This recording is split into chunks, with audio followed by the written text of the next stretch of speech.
bicara tentang dinamika partikel dengan gesekan, berarti ada faktor gaya gesek yang dia harus diperhatikan. Karena memang seharusnya benda-benda yang bergerak itu selalu ada gaya gesekan. Jadi kita harus tahu gaya gesek itu maksudnya apa. Gaya gesek itu ada dua, yaitu yang satu itu adalah gaya gesek statis. Ini saya tulis Fs itu dari singkatan statis. Ditulis dengan huruf F kecil ya. Gaya gesek statis itu bekerja pada saat bendanya itu masih diem. Loh, kok aneh? Sebenarnya kalau misalkan kita mau membayangkan gini loh caranya. Kalau kita punya satu kendaraan kita ini katakanlah sedang dihalangi oleh kendaraan lain yang dia itu sedang parkir di depan kita gini. Ini seperti ini, kan banyak kan, ini kan parkir yang seharusnya, yang ini parkirnya paralel. Jadi posisinya nutupin, tapi yang kendaraan yang ini itu bisa digeser. Ini kendaraan yang pertama, ini kendaraan yang kedua. Biasanya kan kita geser kan, kendaraan yang kedua ini kita geser. Misalnya kalau kita lihat di parkiran-parkiran nih, ini ada mobil, terus kemudian ini ada mobil, terus kemudian di sini ada mobil yang menghalangi. Ya biasanya kan kita geser kan, mobilnya kita geser ke sini. Nah pada saat kita menggeser ini ke sini, apa yang kita rasain sebenarnya? Pada saat kita dorong pertama kali, misalnya kita dorong dari belakang, mobil ini terasa berat sekali pada saat kita mau menggerakkan dia. Tetapi kalau mobil ini tuh sudah berjalan, katakanlah di posisi sekarang itu di sini bagian belakangnya, menggerakkan dia itu gampang sekali. Jadi sebenarnya benda yang dia tuh diem itu sebenarnya ada gaya geseknya. Dan gaya gesek ini kalau misalkan kita kasih gaya yang melebihi daripada gaya geseknya dia, maka mobil ini akan bergerak. Jadi kita tinggal lakukan gaya atau enggak. Kalau kita lakukan gaya yang lebih besar sama dengan gaya gesek, kalau dia sama dulu deh, gaya gesek statis, ini bukan kinetis ya, statis ya, berarti ini namanya itu akan bergerak, bentar lagi bergerak. Tapi kalau dia sudah pasti lebih besar daripada gaya gesek, berarti bendanya ini pasti akan bergerak. Nah kalau bendanya ini bergerak, maka gaya gesek yang timbul itu bukan lagi gaya gesek statis, tapi gaya gesek kinetis. Jadi gaya gesek kinetis itu bekerja pada saat bendanya itu sudah bergerak. Jadi kita harus tahu ini, dia belum bergerak atau sudah bergerak. Kalau kita mau menghitung, cara ngitung gaya gesek statis itu adalah koefisien gesekan statis dikali sama gaya normal, itu rumusnya. Nah gaya normalnya dicari dari mana? Ya tergantung bendanya. Kalau misalkan bendanya kayak gini ya berarti ini ada gaya berat. Makanya kan kita harus gambarkan gambar gayanya secara lengkap kan. Nah berarti kalau kita melihat kayak gini, berarti kan dia kan berlaku hukum Newton sama dengan 0, hukum Newton pertama. Kenapa dia sama dengan 0? Karena bendanya ini dia menurut arah vertikal. Berarti kalau kita mau nyari N dikurangi W sama dengan 0, kenapa dikurangi W? Karena W nya arahnya ke bawah, N nya arahnya ke atas. Berarti N sama dengan W. Nah kalau kita mau mencari gaya gesek kinetis, berarti koefisien gesekan kinetis dikali sama gaya normal. Sama caranya, cuma yang satu kinetis, yang satu statis. Kita harus ingat lagi tentang hukum Newton ya. Jadi ada hukum Newton 1. Hukum Newton 1 itu sigma gaya sama dengan 0. Sigma gaya sama dengan 0 itu akan menyebabkan dua hal, yaitu bendanya itu kalau diam, dia tetap diam, atau kalau dia bendanya itu bergerak lurus beraturan, berarti dia akan tetap bergerak lurus beraturan. Diam tetap diam, bergerak lurus beraturan, dia akan tetap bergerak lurus dengan kecepatan tertentu. Yang ini namanya itu adalah hukum kelembaman. Jadi benda ini cenderung untuk mempertahankan kelembaman. Tulisnya benar nggak? Kelembaman. Ya ini udah benar. Benda ini cenderung untuk mempertahankan kondisi aslinya. Bayangin orang yang kurus sama orang yang gendut. Kan ada istilah PW kan? Posisi enak banget. Jadi kalau misalkan orang yang gendut, dia itu dari posisi diem mau bergerak, atau dia dari bergerak mau jadi diem itu susah. Tapi kalau misalkan orang yang kurus gimana? Easy going kan? Jadi maksudnya dia dari diem mau berdiri gampang, dari berdiri mau diem lagi gampang. Coba misalnya sekarang orang yang gendut sekali 100 sampai 120 kg, dia sedang bergerak, dan coba hentikan dia. Bukannya susah setengah mati ya? Karena dia kalau dia bergerak, dia cenderung bergerak terus. Kalau dia diam, dia cenderung diam terus. Jadi orang yang gendut cenderung makin lama makin gendut. Bukan nggak suka orang gendut lah ya, sorry ya. Aku kan gendut juga. Kondisi yang kedua, sigma gaya sama dengan M kali A. Nah, benda ini kalau sigma gaya sama dengan M kali A itu sigma gaya nggak sama dengan 0. Jadi benda ini akan muncul percepatan tertentu sehingga benda ini akan ber-GLBB. Apakah dia dipercepat, apakah dia diperlambat. Kondisi yang ketiga, F reaksi itu sama dengan minus F aksi. Jadi di sini kita melakukan suatu tindakan ke benda dan benda ini melakukan gaya yang sama ke kita, tapi arahnya berlawanan. Nilainya sama, arahnya berlawanan. Misalkan gini nih, ada seseorang, dia lagi kesel nih. Dia nonjokin tembok dengan gaya tertentu. Misalkan dia nonjok sekeras-kerasnya, ya temboknya nggak bakalan runtuh lah. Kalau misalkan temboknya nggak bakalan runtuh, temboknya ini akan mengerjakan gaya balik lagi, namanya gaya reaksi. Nilainya sama, arahnya berlawanan ke kepalan tinjunya orang itu. Jadi ya percuma lah, nggak ada gunanya kan. Ya jangan melakukan hal yang nggak ada gunanya ya. Nah ini hukum Newton yang ketiga, F reaksi sama dengan minus F aksi. Minus itu menunjukkan arahnya dia berlawanan. Nah sekarang kita coba lihat soal. Nah sekarang kalau misalkan kita punya soal yang seperti ini, ya lihat dulu dia ada apa aja. Gayanya harus digambar dulu kan. Di sini ada massa, berarti dia ada gaya berat. Terus kemudian dia ada tumpuan, berarti dia ada gaya normal. Terus kemudian katanya di sini itu kasar. Kalau dia kasar, ya kita lihat dulu benda ini tanpa ada gaya gesekan ini, kalau geraknya kemana? Kan gayanya cuma arahnya ke kanan doang. Kalau dia ke kanan doang, ya berarti kalau gerak, kemungkinan gerak itu arahnya pasti ke kanan. Kalau dia kemungkinan geraknya arahnya ke kanan, ya berarti gaya geseknya arahnya ke kiri dong.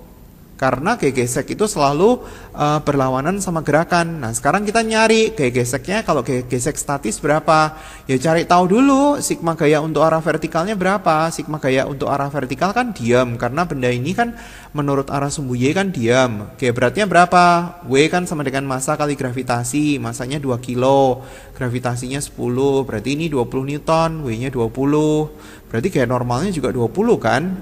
Nah sekarang kita ngitung gaya gesek statis, koefisien statis kali normal, koefisien gesekan statis dikasih tahu 0,4 dikali sama 20 dapatnya 8 Newton.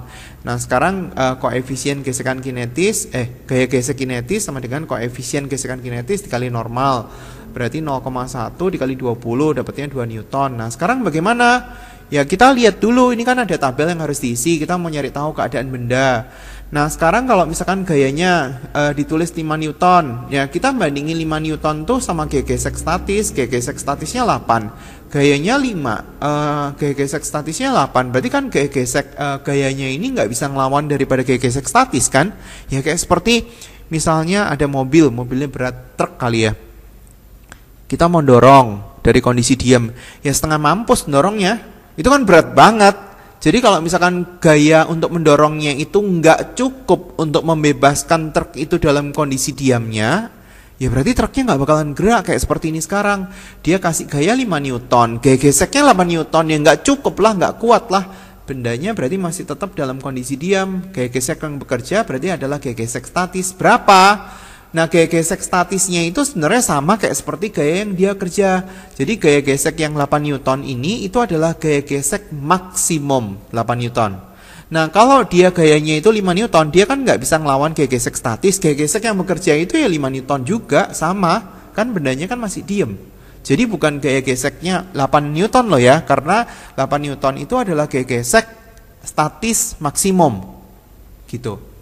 Percepatannya ya 0 lah, kan dia diem. Nah sekarang kita coba lihat nih, F-nya sekarang baru 8 Newton. Kalau dia 8 Newton gimana? Ini 8 Newton ganti ya. Nah sekarang 8 Newtonnya ini dilawan sama gaya gesek maksimum, gaya gesek statis maksimum 8 Newton. Ya sama kan ya? Ya dia masih belum bisa membebaskan dari kondisi diamnya, ya berarti masih diem dong. Gaya gesek yang bekerja berapa? Nah sekarang gaya geseknya itu maksimum 8 Newton. Jadi gaya gesek statisnya itu sama, cuma maksimumnya itu 8 Newton itu. Jadi percepatannya 0. Nah sekarang bagaimana kalau misalkan gayanya itu lebih gede? 12. Dikasih tahu di soal sini 12 Newton. Gaya gesek statis maksimumnya 8. Berarti gaya gesek gayanya ini 12 Newton ini lebih besar daripada gaya gesek statis kan? Berarti kondisi bendanya itu bergerak. Kalau dia bergerak, berarti gaya gesek yang bekerja itu bukan lagi gaya gesek statis, tetapi gaya gesek kinetis, cuma 2 Newton. Enak dong. Jadi ini akan seakan-akan kita tuh merasa bahwa pada saat dia sudah bergerak, oh enak ya dorongnya ya. Soalnya kan selisihnya kan gede.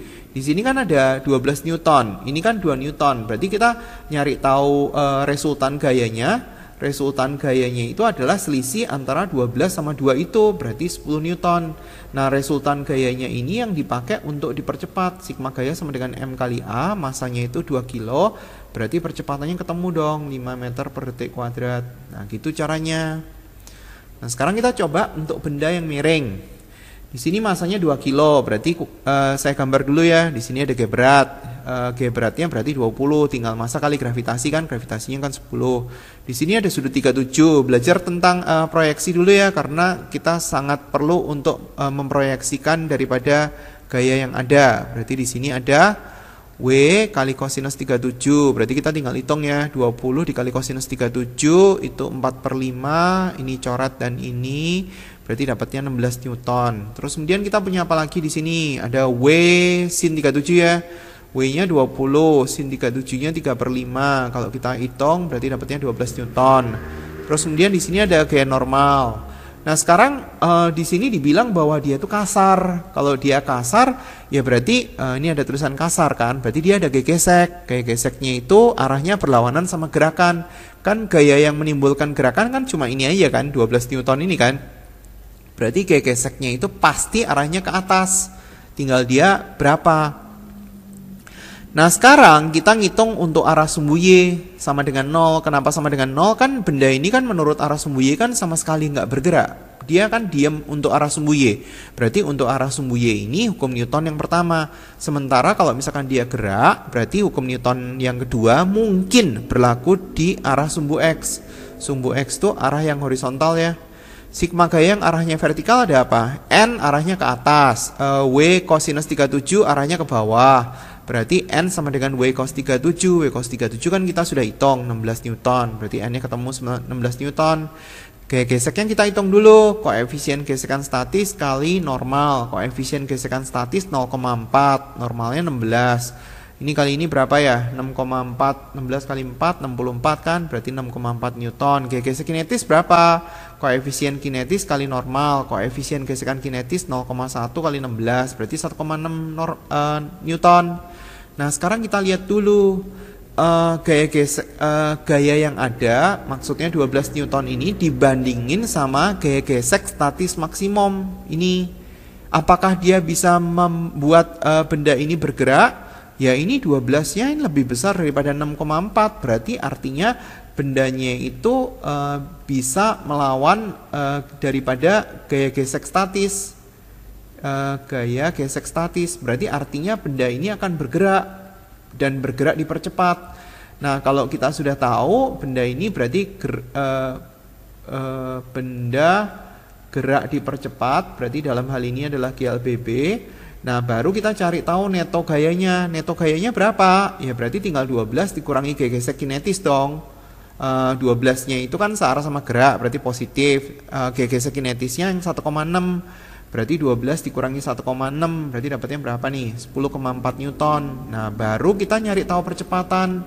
Kalau kita mau nyari tahu percepatannya, 10,4 sama dengan masanya berapa ya? 2 kilo kali A, berarti A-nya ketemu 5,2 meter per detik kuadrat. Karena gerakannya ini adalah gerakan GLBB, berarti kita bisa nyari tahu kecepatan. Gampang dong. Kan ini ada panjangnya AB kan? Kita pakai rumus yang ketiga. Kan ada rumus pertama nih, VT sama dengan V0 plus A kali T. Terus kemudian ada rumus yang kedua, S sama dengan V0T plus setengah AT kuadrat. Saya nggak mau pakai yang kedua gara-gara kan dia butuh waktu kan. Nah, kita pakai yang ketiga, V0 kuadrat plus 2 kali A kali S. Ya, tinggal substitusi kan. V0 kuadrat plus 2 kali A kali S. VT-nya kita nggak tahu, V0-nya 0. Percepatannya tahu, jaraknya tahu. Berarti ini ketemu dalam satuan meter per detik. Nanti tinggal dicari VT-nya berapa. Nah, kemudian contoh yang terakhir ya. Di sini dikasih tahu masa A-nya 8 kilo, ini 3 kilo. Ini kuanggap licin ya, ini kuanggap kasar ya. Harusnya kan dua-duanya kasar untuk membuat sesuatu yang agak berbeda ya. Nah, sekarang kita coba lihat nih, kalau misalkan kita mau ngitung, berarti kan kita harus bikin proyeksi gayanya kan. A-nya 8 kilo, berarti di sini kita tahu ini ada 80 Newton. Terus kemudian di sini ada sudut 37. Bikin proyeksinya sendiri ya, kalau lupa lihat di cara nyari bikin gambar gaya-gaya. 80 dikali sama cos 37. Cos 37 itu 4/5. Kalau misalkan kita sederhanain ini 16, berarti dapatnya 64. Terus kemudian di sini ada normal A karena ini adalah benda A. Terus kemudian ada apa lagi? Di sini berarti ada WA sin 37. Sin 37 itu 3/5. Berarti dapatnya 48 Newton. Ini ada tegangan tali, ini juga. Ini ada tegangan tali, ini juga. Katrolnya dianggap nggak muter ya. Jadi dia tegangan talinya sama. Sekarang kita gambar untuk B. B-nya 3 kilo, berarti di sini 30. 30 di sini sudutnya 53, berarti di sini W cos 53. Berarti 30 cos 53 berapa ya? 3/5 ini dicoret, berarti dapatnya 18. Ini ada normal B. Normal B, terus kemudian di sini ada berapa nih? Berarti 30 kali sin 37. 53. Sin 53 4/5, berarti dapatnya 24 Newton. Nah, sekarang kita mau tahu benda ini bergerak atau enggak. Kalau benda ini bergerak atau enggak, berarti kita tinggal nyari tahu selisih dari ini loh. Elemen gaya tarik yang ke sini itu adalah 48 Newton. Elemen yang gaya tarik yang narik ke arah berlawanan itu adalah 24. Ya bayangin lah, satu narik ke sini 48, satu narik ke sini 24. Ya menangan siapa? Ya menangan inilah. Ini kan lebih gede. Berarti kesimpulannya neto gayanya itu adalah 24, selisih daripada 48 sama 24. Nah, sekarang ini bisa melawan gaya gesek statis enggak? Kalau dia bisa melawan gaya gesek statis ya berarti gerak. Kalau dia nggak bisa melawan gaya gesek statis berarti dia nggak bisa gerak. Nah, sekarang gaya gesekan statis yang siapa punya yang kita harus hitung? Ya di sini kan punya B kan licin. Ya ini kan aku bikin licin. Sementara A-nya kan kasar. Ya berarti kita nyari tahu gaya gesekan punya si A doang. Ya berarti kerjain yang punya A. Sigma gaya arah vertikal untuk benda A yaitu sama dengan 0. Karena kan dia kan nggak bergerak kan benda itu. NA-nya arahnya ke atas. Terus kemudian di situ ada 64 Newton arahnya ke bawah. Berarti NA-nya tahu 64 Newton. Nah, setelah kita tahu 64 Newton, ya berarti kita nyari tahu gesekan statis dong. Mu S dikali sama normal A. Kan punya B kan nggak ada. Berarti ini A doang. Mu S-nya nilainya 0,2. NA-nya nilainya 64. Kalau dikaliin berarti 12,8 Newton. Nah, sekarang bisa nggak? Ini kan gayanya 24. Ini kan 12, berarti bisa dong. Ini bisa ngerakin kan karena kan geseknya lebih kecil. Nah, baru kita hitung. Sekarang hitungnya gimana? Berarti kesimpulannya bendanya gerak dong. Nah, sekarang kalau bendanya gerak baru kita hitung hukum Newtonnya. Untuk benda A, aku tulis di mana ya? Sini, benda A. Sigma gaya untuk arah sumbu X itu sama dengan M kali percepatan. Sigma gayanya ada siapa? Ini kan? Ini sama gaya gesek kinetis. Gaya gesek kinetis berarti harus dihitung dong. Gaya gesek kinetis daripada benda A sama dengan koefisien gesekan kali normal A. Mu K-nya 0,1, normal A-nya 64. Berarti kesimpulannya cuma 6,4 Newton. Berarti sigma gaya untuk arah sumbu X yang punya A siapa? Sigma gayanya berarti adalah ini 48. Arahnya positif karena bendanya itu kan bergeraknya ngikutin A kan, dikurangi sama gaya geseknya A, dikurangi sama tegangan tali sama dengan benda masanya A dikali percepatan. 48 dikurangi sama 6,4 dikurangi T sama dengan 8A. Ini persamaan 1. Dah agak mepet-mepet ya. Terus kemudian untuk persamaan benda 2, untuk benda B maksudnya sigma gaya untuk arah sumbu X sama dengan M kali A. Sigma gayanya siapa? Inilah. Nih sama ini. Yang ini kan enggak, ini kan bekerja pada katrol. Ini kan juga bekerja pada katrol kan. Jadi yang kita pakai itu tegangan tali yang ini, yang bekerja pada benda B. Tegangan talinya positif, dikurangi sama ada apa nih? 24 Newton. Sama dengan massa benda B 3 kali A, ini persamaan yang kedua. Ya, persamaan yang pertama sama persamaan yang kedua tinggal dieliminasi kan, dapat percepatan sama tegangan tali kan. Gitu caranya. Oke, itu adalah penjelasannya untuk dinamika partikel dengan gesekan. Sekarang latihannya ya.